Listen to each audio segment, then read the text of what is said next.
ఇళ్ల నిర్మాణం కొరకు ప్రభుత్వ స్థలం అందుబాటులో ఉన్నదానికి తోడు అదనంగా దాదాపుగా 150 ఎకర్స్ ల్యాండ్ అక్వైర్ చేసి 4 వ్యవసాయ అధికారులకి లేఅవుట్ చేసి ఇంద్రమ్మ గృహ నిర్మాణ పథకం కింద అందరికీ ఇండిపెండెంట్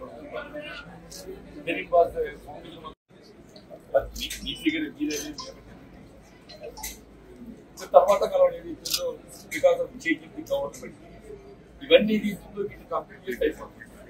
వీళ్ళు కంప్లీట్ చేయకుండా ఈ లబ్ధిదారులు ఇగ్నోర్ చేసి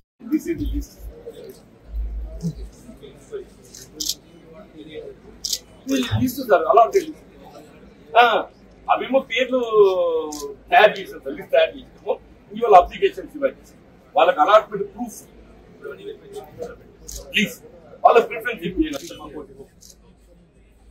కానీ నూతనంగా అంటే కాంగ్రెస్ ప్రభుత్వంలో చేపట్టినటువంటి యొక్క నిర్మాణాలు కానీ లబ్ధిదారులు కానీ వాళ్ళ గుర్తింపు లేకుండా ఒక నూతన ప్రక్రియ ఆరంభిస్తున్నట్టు కాంగ్రెస్ ప్రభుత్వంలో ఇండిపెండెంట్ హౌసింగ్ స్కీమ్ దయచేసి గమనించాల్సింది ఏదైతుందో కాంగ్రెస్ ప్రభుత్వ హయాంలో చేపట్టింది ఇండిపెండెంట్ హౌసింగ్ స్కీమ్. ఒక స్వతంత్రంగా 80 గదాలైనా కానీ ఏదైతుందో ఇది నా ఇల్లు, ఈ వారసత్వంగా నాకు అనుభవించే ఒక అవకాశం ఉంటుంది. మన ఏ గ్రామీణ ప్రాంతం ఏ గ్రామం పోయినా కానీ ప్రతి గ్రామంలో ఏదైతుందో మనకి ఇందిరమ్మ గృహ నిర్మాణ సముదాయం అనేది కొట్టొచ్చినట్టు కనబడుతుందని చెప్పి అంటున్నాయి. అందులో ఏదైతుందో ఏ 2000 స్థలాలు కోల్పోయిందో పాపం వీళ్ళందరూ వాళ్ళేనే. ఇప్పుడు ఇక్కడికి వచ్చిన వాళ్ళు ఏదైతుందో వీళ్ళంతా దాదాపు ఏదైతుందో ఈ డబుల్ బెడ్రూమ్ ఇళ్ల నిర్మాణ కార్యక్రమం చేపట్టడానికి వీళ్ళ మధ్యలో నిలిచిపోయినటువంటి ఒక నిర్మాణాలే కానీ ఖాళీ స్థలాలే కానీ ప్రభుత్వం తీసేసుకోవడంతో వీళ్ళందరూ ఎక్కడ లేని అనాథలైపోయారు. గడిచిన దశాబ్ద కాలం వీళ్ళు చెప్పుకుందామని కానీ వాళ్ళ గోడు వినేవాళ్ళు లేకుండా అయిపోయారు. ప్రభుత్వ విధానానికి అనుగుణంగా అధికారులు పనిచేయాలి కాబట్టి వాళ్ళ గోడు వినేవాళ్ళు లేకుండా అయిపోయారు. అదృష్టం కొంచెం రాష్ట్రంలో ప్రభుత్వం కాంగ్రెస్ పార్టీ ప్రభుత్వం ఏర్పడటం వాళ్ళు కొంత ఏదైతుందో ఆశలు చిగురించింది.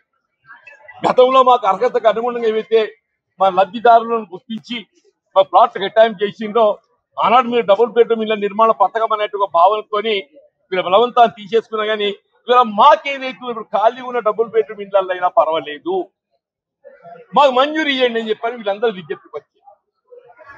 వీళ్ళందరూ ఇక్కడికి వచ్చింది కలెక్టర్ గారికి ఏదైతున్నదో అప్పుడు ఏదైతుందో మా స్థలాలు నిర్మాణం మధ్యలో ఆగిన అన్ని కూడా ఏదైతుందో అప్పటి ప్రభుత్వం డబుల్ బెడ్రూమ్ ఇళ్ల నిర్మాణం కొరకు సేకరించి మాకెవ్వరికి కూడా అవకాశం కల్పించారు. ఒకటే కోరేది ఏంటంటే జిల్లా కలెక్టర్ గారిని మేము కోరింది ఏంటంటే మా కారణం మా అర్హత గుర్తించి మాకేదైతుందో మాకు ఇండ్లు కేటాయింపు చేసి స్థలాలు కేటాయింపు చేసి ఇవాళ కూడా మా అర్హత పరిశీలించండి. మా అర్హతకు అనుగుణంగా ఏదైతుందో మాకు ఈ డబుల్ బెడ్రూమ్ ఇప్పుడు మిగిలిపోయినటువంటి ఉన్నాయి కదా అందులో మాకు ప్రాధాన్యత ఏదైతుందో మాకు ముందు కేటాయించి తదుపరి వేరే వాళ్ళకి ఇవ్వాలని చెప్పని వీళ్ళందరూ విజ్ఞప్తి. అంతేనా ఏదైనా గౌరవ జిల్లా కలెక్టర్ గారికి వారు కూడా సానుకూలంగా స్పందించిండు.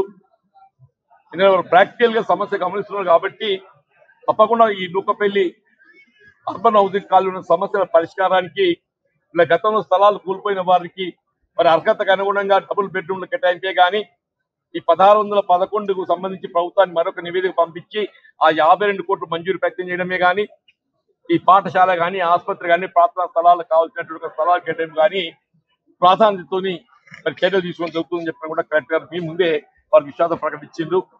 మరి లబ్ధిదారులు అందరూ కూడా ఇవాళ కాంగ్రెస్